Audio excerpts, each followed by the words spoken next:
tenho um problema de adequação de máquina. Como que eu começo? Né? Tem alguns passos importantes que a gente segue. O primeiro deles, apreciação de risco. Por que apreciação de risco? Tem empresa que fala, eu quero ir direto fazer, eu vou ficar gastando dinheiro com documento, eu quero fazer a grade, implementar, colocar o dispositivo lá. Por que é importante a apreciação de risco? A apreciação de risco é um documento que ele vai dizer quais são os riscos da máquina, ele vai categorizar esses riscos, né? E daqui a pouco a gente vai ver como categoriza, e ele vai propor soluções. Então, se eu vou direto para a solução, eu não identifico os riscos, eu não categorizo, pode ser que eu deixe algum risco sem ter atenção aí.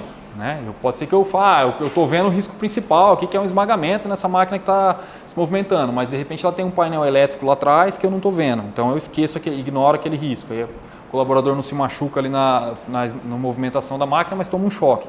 Né? Então, quando eu não faço análise de risco, eu não tenho, né, essa noção de quais são todos os riscos envolvidos ali. Às vezes partes quentes da máquina, né? Então tem várias outras coisas que são apontadas nos riscos ali. Quando eu não faço análise de risco, eu não categorizei o risco. Se eu não categorizo, eu não sei qual que é a exigência do meu sistema de segurança. Por quê? O meu sistema de segurança, ele vai ter que atender a minha categoria de risco. Então, e a categoria eu já posso adiantar para vocês, ela vai de 1 a 4, essa categoria de risco. Né? Sendo uma máquina que exige um sistema de segurança mais simples, né? Uma máquina com risco menor, e 4, uma máquina com risco maior. Então, se eu não determinei a categoria de risco, pode ser que a minha máquina é categoria 4. Aí eu vou lá e faço um sistema de segurança categoria 2 só. E qualquer falha desse sistema, acontece um acidente. Ou pode ser que faça o contrário, o peque pelo excesso, que é o que acontecia muito no começo. Toda máquina era categoria 4. Né? Você via, não, essa aqui é 4. Você fala, não, mas não. Ah, não, mas alguém que fez análise de risco para mim colocou como 4, que é o pecar pelo excesso. Vou colocar o pior caso. Eu vou deixar a máquina segura? Se eu fizer o pior caso no sistema de segurança? Sim ou não? Vou. Só que eu vou gastar muito mais. Eu vou gastar muito mais dinheiro, mais componentes, mais recursos ali, meu projeto vai ser mais exigente. Então, às vezes eu estou pulando etapa querendo economizar e eu vou gastar muito mais porque minha categorização ficou errada. Né? Então, esse documento aqui, ele é importantíssimo, apreciação de risco. Tá?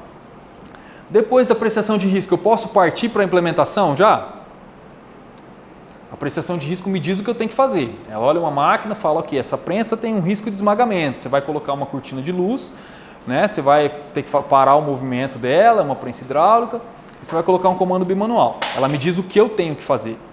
Mas o que me diz como fazer, agora são os projetos. Né? Que jeito que vai ser o meu diagrama elétrico, eu vou ter um projeto hidráulico, eu vou ter um projeto pneumático, a minha proteção, eu preciso fazer um projeto de proteção, né? A prensa eu preciso de um calço, eu tenho que fazer um projeto de um calço que vai suportar o peso dela. Então os projetos, eles vão me dizer o como fazer. Né? Então eu preciso passar essa etapa de projeto também, até porque se eu só ir lá e colocar os dispositivos na máquina, né, tem cliente nosso que fez isso, ele instalou um monte de cortina de luz, um monte de coisa, chegou o fiscal lá, ele falou, não, mas já está tudo feito aqui. Ele falou, cadê o projeto? Ele falou, não fiz, mas tá. Ele falou, não, eu quero ver o projeto primeiro. Por quê? Porque essa é uma forma do fiscal se resguardar também. Né? Porque se tem projeto, quer dizer que tem um profissional que assumiu aquilo ali, tem um profissional que fez aquilo ali, que está assumindo aquela responsabilidade junto. Então, muitos fiscais, eles nem vão na fábrica, ele pede, cadê os projetos, cadê a documentação, cadê as RTs? Né? Que é onde a gente consegue falar o como fazer. Né? E também, assim, se você parte para fazer direto, você tem uma chance, se você não tiver um profissional muito bom ali, que tenha um conhecimento muito bom e multidisciplinar, né? Não só de elétrica, mas também de hidráulica, de pneumática, de mecânica, a chance dele não fazer a coisa da forma correta é grande, né? É grande. Então, o projeto é uma etapa importante. Depois da implementação, que é a hora que a gente pega o projeto, a gente monta o painel, a gente instala os sensores, faz todo esse sistema de segurança na máquina e confere, né? Opa, eu coloquei um sensor aqui nessa porta, eu abri, tem que parar o movimento da serra. Aí eu vou lá e abro. Não parou, então tem alguma coisa que deu errado na instalação. Vou ter que conferir. Aí eu corrigi, opa, agora está parando. Então, beleza, agora está funcionando o meu sistema de segurança. A hora que eu abro e fecho, ela não volta a rodar. Eu preciso apertar o rearme, depois eu preciso ligar de novo. Então, todo esse teste de validação é importante a gente fazer. E, aliás, é importante também que a empresa crie uma rotina de verificação dos itens de segurança. Né? Mensalmente, então o colaborador ele vai ter uma rotina de ir lá e verificar, não, é semanalmente, toda segunda-feira quando ele chegar lá para trabalhar, vai bater emergência, vai abrir porta, vai testar tudo, porque todo componente tem vida útil, né? E pode ser que algum componente dê problema ali e na hora que o operador precisar não vai estar atendendo. Então a gente pode ter essa rotina de testes. Claro que o sistema de segurança ele tem também, depois eu vou falar para vocês, algumas características de autoteste, de verificação. Né? Não é que quebrou um botão de emergência ali e o cara vai continuar rodando a máquina. Normalmente ele não vai conseguir rodar até que não tenha a manutenção. Mas é legal, né, ter essa rotina de teste até para que o próprio colaborador vá criando essa familiarização com o sistema de segurança. Né? Ele entender que aquilo protege ele, que aquilo é para o bem dele e criar essa cultura. Então é importante esses procedimentos.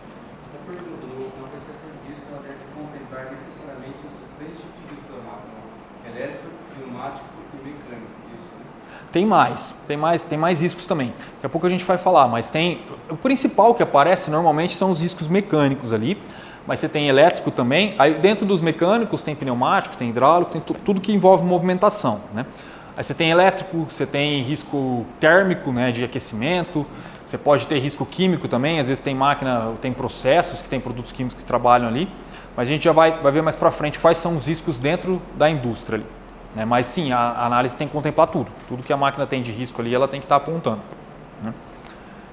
E por último, a documentação. Eu fiz todas as etapas, eu instalei, agora o que eu preciso ter na documentação? A gente sempre entrega para o cliente um documento que a gente chama de Safety Book. Né? É uma pastinha onde vai conter a PR ali, que é a apreciação de risco, né? Abreviação, os projetos, e aí todos os que tiverem. Nem toda máquina tem hidráulica, nem toda máquina tem pneumática, né?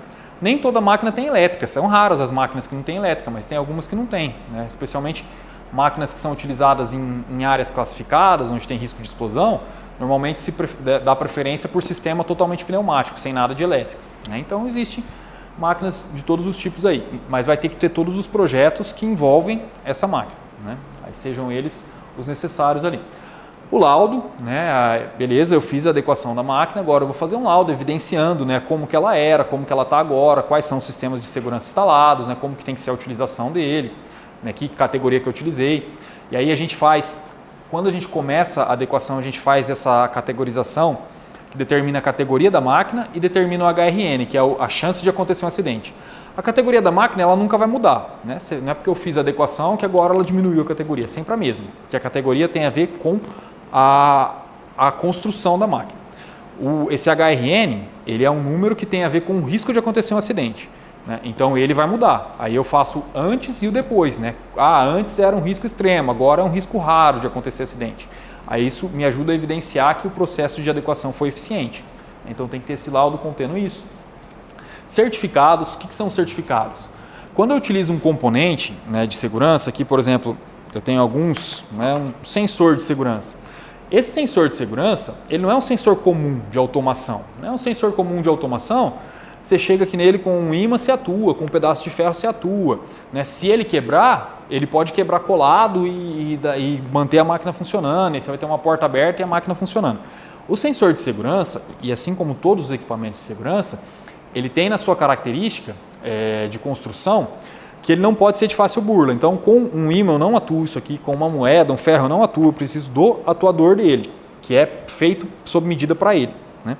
Esse sensor, se ele estragar, ele não pode deixar a máquina funcionar, se ele estragar, ele tem que jogar a máquina para uma condição segura, né? Ou seja, a máquina parada. Só pode voltar depois que ele for consertado. Então, os componentes de segurança têm uma série de características e eles recebem um certificado. Né, um certificado do órgão certificador, normalmente a TÜV. Vocês já ouviram falar da TÜV?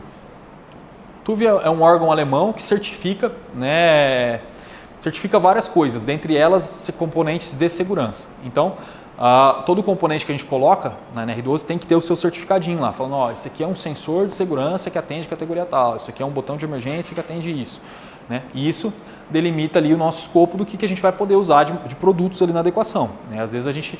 eu tenho que ter um sensor na porta e abrir o par. Eu uso um componente lá mais barato e ele não tem certificado. Né? Eu vou ter problema com isso. Né? Falhou o componente, deu um acidente. Aí na hora da investigação do acidente, não, mas você usou um componente que não era certificado, então foi falha aqui na hora da implementação. Então, todos os componentes têm que ter certificados. As ARTs, né? Normalmente vai ter uma RT elétrica e uma RT mecânica, né? Porque vão envolver projetos elétricos e projetos mecânicos ali. Hidráulico, pneumático, e está tudo dentro desse escopo do mecânico, né? E os elétricos do escopo do elétrico. Aí vai ter uma RT de cada um dos profissionais ali, para atestar que foi feito o projeto por um profissional capacitado e que ele está responsável por isso. Se der um acidente por falha de projeto, esse profissional que fez vai responder, né? Vai até civil, criminalmente, dependendo da situação que acontecer ali. Bom, lista de treinamentos. É importante também, depois que eu fiz a adequação, eu tenho que treinar o colaborador, né? Não adianta eu ir lá e colocar um monte de dispositivo na máquina e não dar treinamento para o colaborador, que ele não vai conseguir trabalhar com aquilo. Vai passar um mês, vai passar um tempinho, daqui a pouco começou a desmontar a grade. Porque a produção está me cobrando, não estou conseguindo entregar agora, e desabilita, fala com o cara da manutenção, vai lá e desabilita uma cortina. E o cara da manutenção também não tinha tido esse treinamento para entender que se ele fizer isso e acontecer um acidente, ele pode responder também criminalmente por ter desabilitado uma cortina. Então a empresa tem que fornecer esses treinamentos para que esteja todo mundo consciente. Agora a máquina tem equipamentos de segurança, é assim que você vai trabalhar. Mas agora ficou mais difícil fazer tal operação. Então no treinamento a gente tem que mostrar como que ele vai fazer tal operação. Porque também não adianta você bloquear a frente ali da máquina onde o cara acessava e agora ele não consegue fazer. Ele vai fazer o quê? Você fala, não, agora você vai fazer de outra forma, vai ser assim, né? Você vai acessar pela lateral aqui, ou toda vez que você for fazer você vai parar a máquina. Mas vai perder produção. Tudo bem, está alinhado com a equipe de produção, é importante a segurança, né? E claro, a gente também sempre alia muito a automação, né? Tem muitas máquinas que quando a gente vê, vai perder muita produção, então vamos automatizar essa parte do processo, né? O operador tinha que ficar entrando aqui para ajustar isso, vamos colocar um sistema de ajuste automático, né? Vamos colocar um alimentador nessa máquina para fazer automático, aí a gente só cerca, está seguro e você não perde produção, né? Então a gente sempre, quando a gente vai fazer esse orçamento de adequação de máquina, a gente sugere para o cliente, fala, vamos investir um pouco mais, mas você não vai perder produção, você vai ter uma melhoria no processo, talvez você vai ter até um ganho, né? Então isso é importante também, a gente ter essa visão, né, de olhar para a segurança, mas olhar para a produção, porque uma máquina segura que não produz, ela não serve para nada, né, e a empresa fecha as portas, então a empresa precisa produzir também. Então a gente tem que conciliar as três coisas, né? Quando a gente começa a fazer um trabalho de adequação no cliente, a gente sempre gosta de envolver todas as áreas, né? Manutenção, segurança do trabalho e produção. Por quê? A gente vai mexer na máquina, vai mudar alguma coisa ou outra ali e tem que estar todo mundo alinhado, né? Às vezes a segurança não sabe exatamente tudo que o operador faz ali na máquina. Aí você faz só com a segurança, não, você pode colocar uma cortina aqui, parou, não tem problema. Aí chegou para não, mas eu preciso fazer isso aqui. Então a gente faz os desenhos e apresenta. Aí começam a surgir as dificuldades. Não, mas isso aqui eu preciso de um acesso. Então vamos melhorar, vamos colocar uma porta com sensor, né? Vamos fazer uma ferramenta para você fazer esse acesso sem precisar ir com a sua mão lá. Até que a gente ajusta e chega nesse consenso que deixa a máquina segura e produzindo, né? Mas uma pergunta, quando você faz uma prestação de risco, projeto, implementação e depois no meio da rodagem, 6 meses depois ou 3 meses, precisa fazer uma nova adequação que começa com você acabou de citar aí. O operador não está conseguindo se adaptar na prática e às vezes chegar em consenso que precisa mexer no sensor ou colocar algum outro dispositivo de segurança. Precisa remexer tudo no projeto, na apreciação de riscos, qual é a etapa a ser feita até revisar esse controle? É o correto, é voltar na apreciação, né? Aí você vai ver, você colocou uma grade aqui, era uma proteção fixa ali, por exemplo, só que agora o operador não pode acessar, porque a proteção fixa ele não pode retirar, né? Então a gente volta lá, qual que era o risco? Era um risco de esmagamento e a gente resolveu com uma proteção fixa, só que agora está atrapalhando a produção, então a gente revisita isso lá. Eu preciso resolver esse risco. Qual que é a outra forma? É eu transformar isso numa porta com sensor, né? Só que a hora que eu transformar numa porta com sensor, eu vou abrir e vai ter que parar esse movimento aqui atrás para o operador acessar. Então vai ter que ter, se é um movimento hidráulico, vai ter que ter uma válvula, vai ter que ter ou se é elétrico, um outro contator, né? Então aí eu revisito a análise, refaço, coloco essa outra alternativa na análise, né? Agora em vez de proteção fixa, eu vou ter uma proteção móvel monitorada. Aí eu tenho que fazer essa parte do projeto também, né? Que vai ter que entrar um sensor extra fazendo isso, relé de segurança. E aí depois a gente revisa o laudo, né? Revisa o laudo. Então tem que voltar todas as etapas mesmo. Por isso que é importante ser bem criterioso ali no começo, né?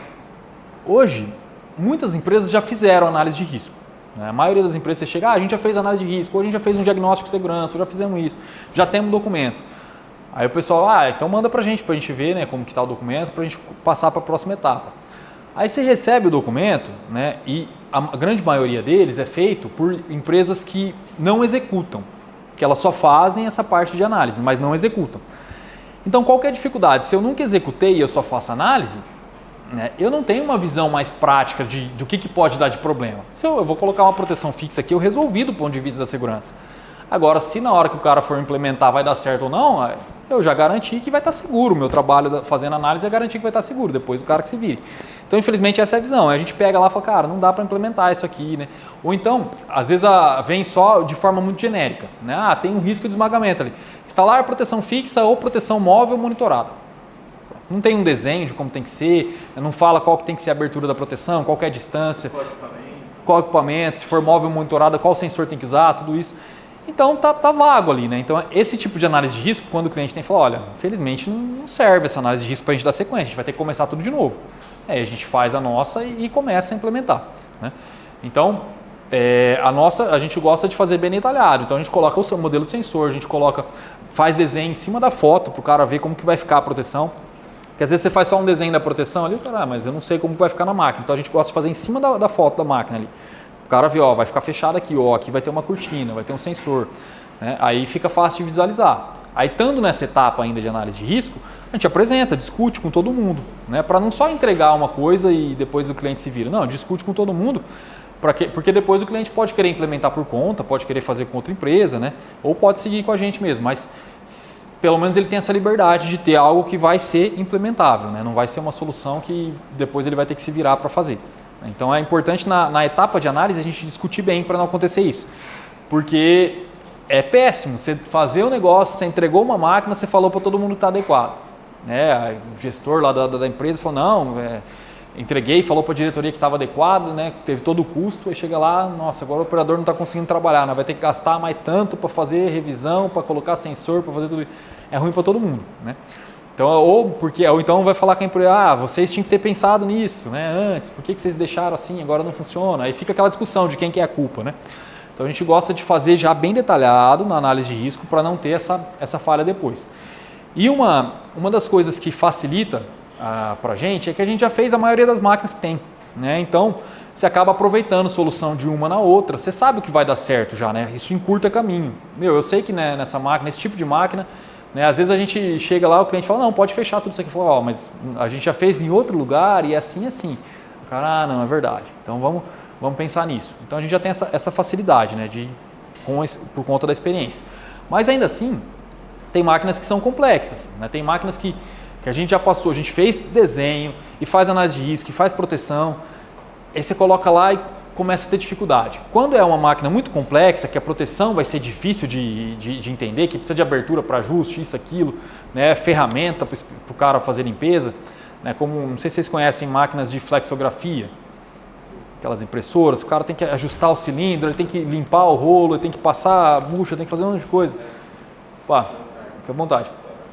Então, essas máquinas são complexas. Quando tem máquinas assim, o que a gente faz? Na hora da etapa da proteção, a gente fala, vamos fazer uma proteção protótipo, e a gente instala lá, mas sem pintura, sem acabamento, e deixa rodando, deixa um mês para o cara testar lá.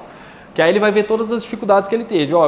Aqui eu não consigo acessar, essa abertura aqui, sem sensor ainda, né? Porque senão parar a máquina do cara vai ficar doido, mas proteção sem sensor ainda, só para ele testar. Aí depois de um mês o cara aponta todas as dificuldades. Aí sim a gente refaz, né, a proteção e coloca lá, aprovado, aprovado. Então vamos dar o acabamento, vamos pintar e vamos replicar para as demais máquinas. Então, quando tem uma dificuldade maior também, essa é uma alternativa, né, você trabalhar com protótipo ali. Beleza? E lista de treinamentos, né, documentar isso, e manuais, né, manuais de máquinas. Quem não tem manual da máquina, a máquina é muito antiga, eu perdi. Tem que se fazer a reconstituição de manual. Não precisa ser algo muito complexo, né? A NR12, se eu não me engano, são 19 pontos que ela pede que tem que constar nessa reconstituição de manual. Um deles é o sistema de segurança, que se você tem o laudo, você já tem meio caminho andado para ter toda essa descrição do sistema de segurança, mas você vai ter que também falando como que funciona a operação, o que cada botão faz, como que liga e desliga a máquina.